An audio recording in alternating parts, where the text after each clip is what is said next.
من يهد الله فهو المهتد ومن يضلل فلن تجد له وليا مرشدا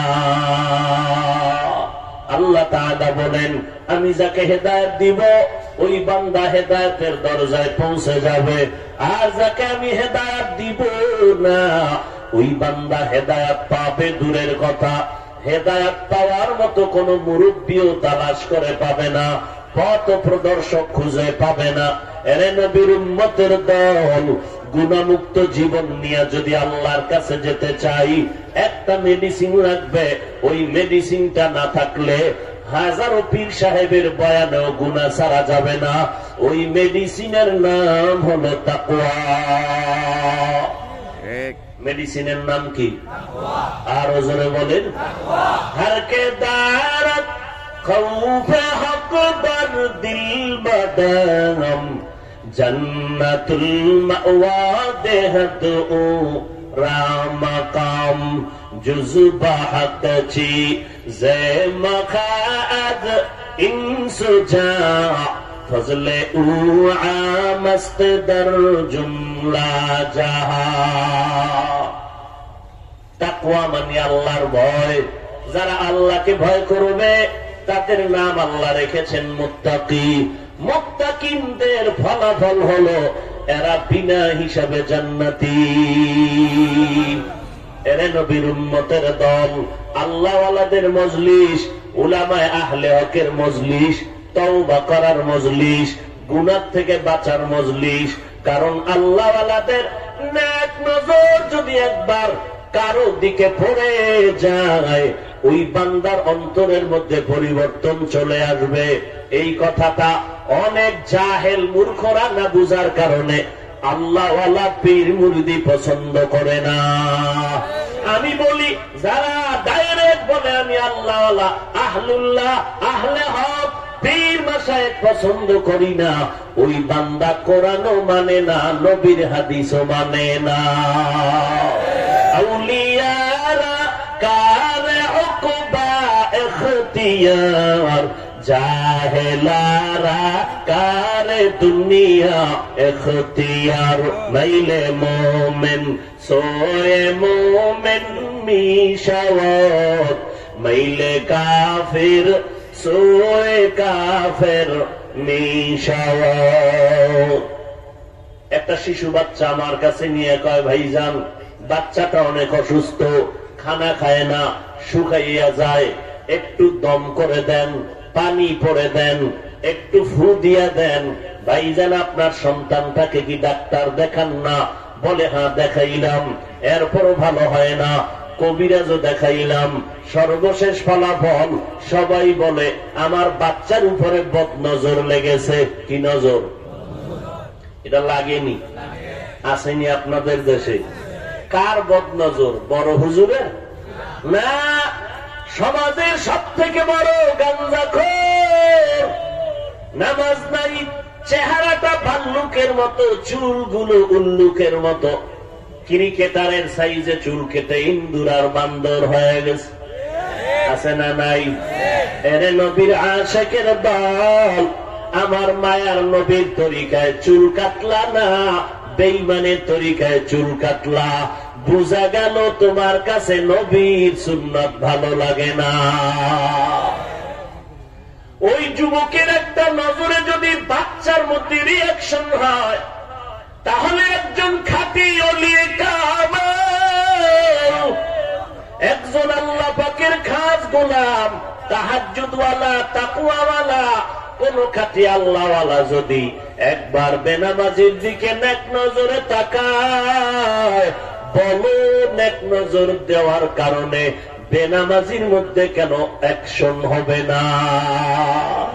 সোহবতে সালে তোরা সালে কুনাত, সোহবতে তালে তোরা তালে কুনাত।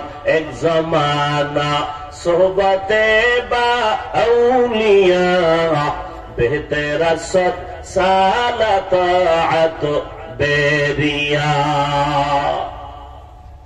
সুলতান মাহমুদ গজনবীর বাদশা, যেমন দেশ পরিচালনার, রাষ্ট্র পরিচালনার একজন নেতা, অপরদিকে তিনি আল্লাহ পাকের দরবারে একজন খাস আল্লাহর ওলি। একদিকে দেশ পরিচালনা করে, অপরদিকে মানুষের কলবের চিকিৎসাও করে।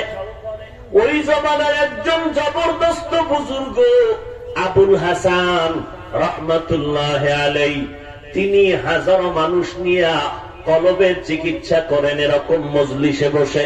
হঠাৎ করে মজলিসের ভেতরে সুলতান মাহমুদ গজনবী হাজির। আবুল হাসানের দরবারে গিয়া সুলতান মাহমুদ ডেকে বলে, হযরত, আমি দেশের বাদশাহ, একটা প্রশ্ন, জটিল প্রশ্ন নিয়ে আসছি, আপনার থেকে জবাব চাই। এই জমিনের মধ্যে একজন বুজুর্গ ছিল, নাম হলো বাইজিদ বোস্তামি, আল্লাহর পেয়ারা বান্দা। তার অবস্থাটা একটু আমাকে বলবেন নাকি? বাইজিদ বোস্তামি কেমন আল্লাহওয়ালা ছিল? আবুল হাসান দেখে বলে, রে সুলতান মাহমুদ, বাইজিদের কথা কি বলবো? বাইজিদের চেহারার দিকে যদি কোনো বেঈমান তাকাইতো, একবার সাথে সাথে কালেমা পড়ে ফেলতো। সুবহানাল্লাহ। একটি গেলাস পানির ফলে বাইজিদের কোলে তুলে, হাত তুলে মা বলে বাইজিদকে ওলি বানাও, হাত তুলে মা বলে বাইজিদকে ওলি বানাও। মায়ের দোয়া লও হে মুমিন, মায়ের দোয়া লও, মায়ের দোয়া লও হে মুমিন, মায়ের দোয়া লও। বিপদে পড়বে না তুমি যখন যেথায় যাও, বিপদে পড়বে না তুমি যখন যেথায় যাও। মায়ের দোয়া লও হে মুমিন, মায়ের দোয়া লও, মায়ের দোয়া লও হে মুমিন, মায়ের দোয়া লও। যার কারণে বাইজিদেরই নাম ছড়িয়েছে বিশ্বভুবন। ছোট্ট শিশু বাইজিদেরই মতো সবাই হও, ছোট্ট শিশু বাইজিদেরই মতো সবাই হও। মায়ের দোয়া লও হে মুমিন, মায়ের দোয়া লও, মায়ের দোয়া লও হে মুমিন, মায়ের দোয়া লও। বিপদে পড়বে না তুমি যখন যেথায় যাও, বিপদে পড়বে না তুমি যখন যেথায় যাও। মায়ের দোয়া লও হে মুমিন, মায়ের দোয়া লও, মায়ের দোয়া লও হে মুমিন, মায়ের দোয়া লও। মায়ের দোয়া নিয়ে বাইজিদ বড় দামি, আল্লাহ তাআলা এমন দামি বানায় দিয়েছেন। এরে সুলতান মাহমুদ, বাইজিদের আমার আল্লাহ এমন তাকওয়ার মাকাম দান করেছিলেন, বাইজিদের চেহারার দিকে যেই বেঈমান তাকাইতো, কালেমা পড়ে মুসলমান হয়ে যেত। এবার সুলতান মাহমুদ গজনবী বলেন, হযরত, আমার প্রশ্ন আবার অন্তরে জমা হয়ে গেল। বাইজিদের চেহারার দিকে বেঈমানেরা তাকাইলেই যদি মুসলমান হয়ে যাইত, বলেন আমার আপনার নবী দু জাহানের সরদার রাহমাতুল লিল আলামিন, ওই নবীর চেহারার দিকে তাকাইয়া 13টা বছর আবু জাহাল কেন কালেমা পড়ে নাই? বাইজিদের চেহারা দেখে বেঈমান যদি কালেমা পড়ে, নবীর চেহারা দেখে আবু জাহাল কালেমা পড়ে নাই কেন? আবুল হাসান ডেকে বলে, রে সুলতান মাহমুদ, আবু জাহাল আমার মায়ার নবীকে রসুল হিসাবে একবারও দেখে নাই। আবু জাহাল যতবার আমার মায়ার নবীর দিকে নজর দিয়েছে, আব্দুল্লাহর পোলা মুহাম্মদ হিসাবে নজর দিয়েছে, আব্দুল্লাহর সন্তান হিসাবে দেখেছে, আমার আল্লাহর পাঠানো পয়গম্বর রসুল হিসাবে একবারও তাকায় নাই।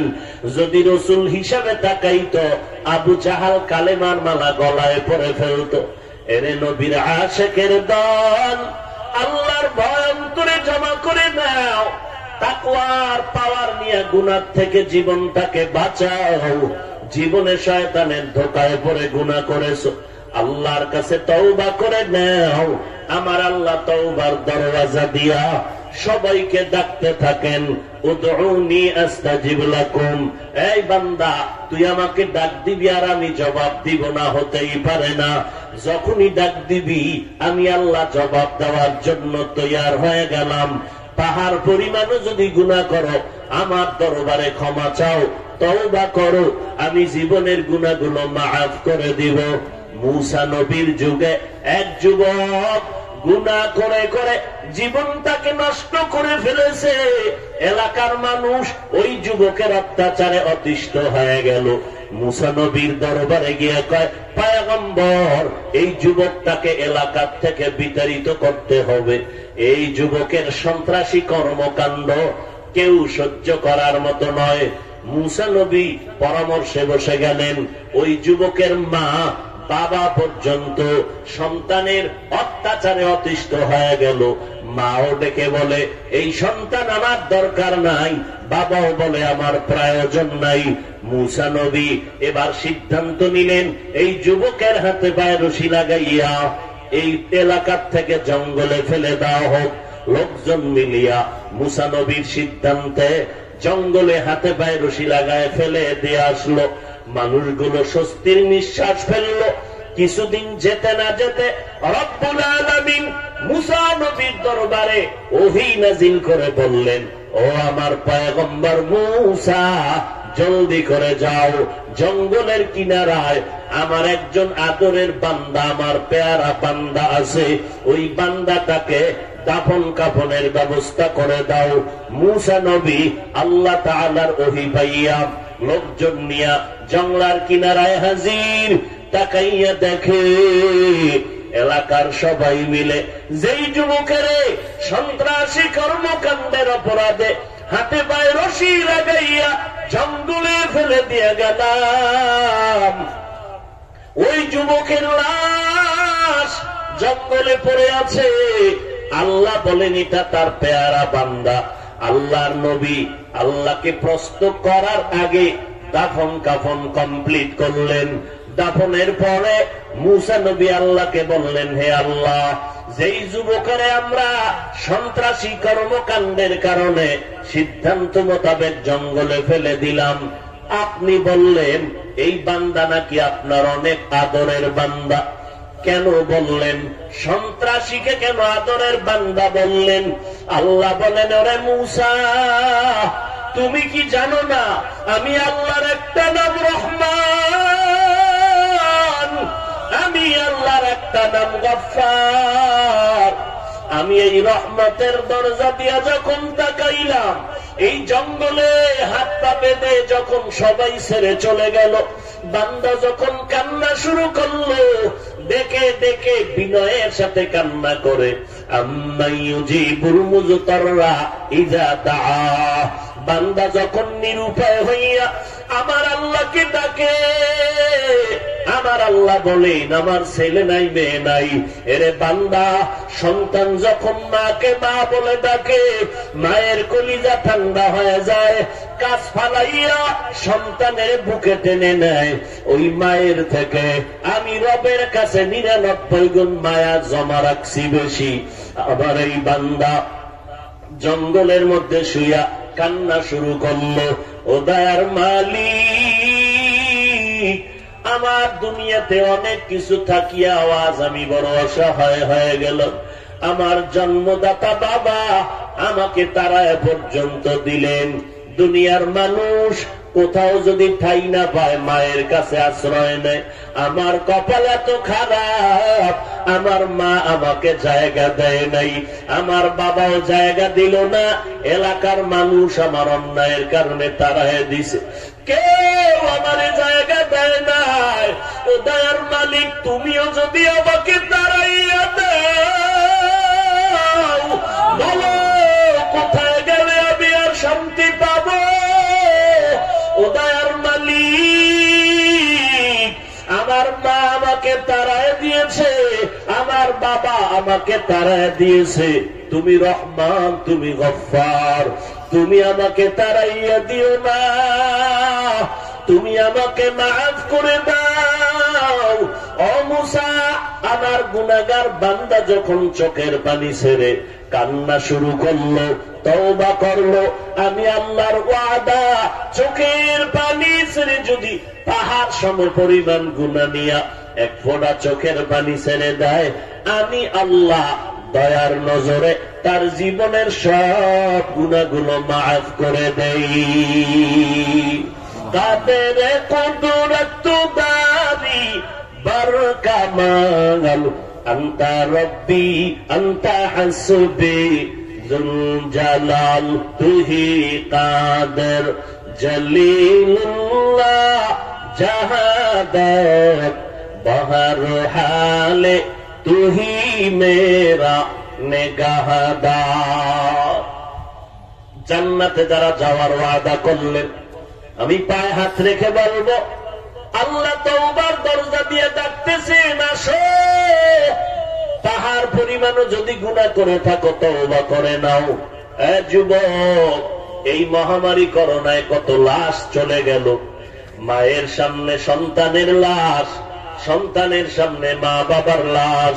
কয়দিন আর যৌবনের বাহাদুরি করবা? আল্লাহর দরবারে তওবা করে নাও। ওই অন্ধকার কবরে যাওয়ার পর দুনিয়াতে তুমি যাকে আপন মনে করো কেউ থাকবে না। সাদা কাপনের প্যাকেট বানায়া অন্ধকার কবরে যেদিন শোয়া সবাই চলে যাবে, তিনটা প্রশ্ন সবার কবরে দুইজন ফেরেশতা করবে। রবের পরিচয় দাও, ধর্মের পরিচয় দাও, রাহমাতুল লিল আলামিনের পরিচয় দাও। আল্লাহর নবী বলেন, এই প্রশ্নের জবাব যারা দিতে পারবে তাদের কবর হবে রওজাতুম মির রিয়াজিল জান্নাহ, আর যারা জবাব দিতে পারবে না তাদের কবর হবে হুফরাতুম মিন হুফারিন নার, জাহান্নামের টুকরা। কারা জবাব দিতে পারবে? দুনিয়াতে যারা রবের গোলামি করে যাবে, কবরে গিয়া বলবে রব্বি আল্লাহ, আমার রব হলেন একমাত্র আল্লাহ। দুনিয়াতে যারা ইসলাম মেনে চলবে, কবরে গিয়া বলবে দীনি আল ইসলাম, আমার ধর্ম হলো ইসলাম।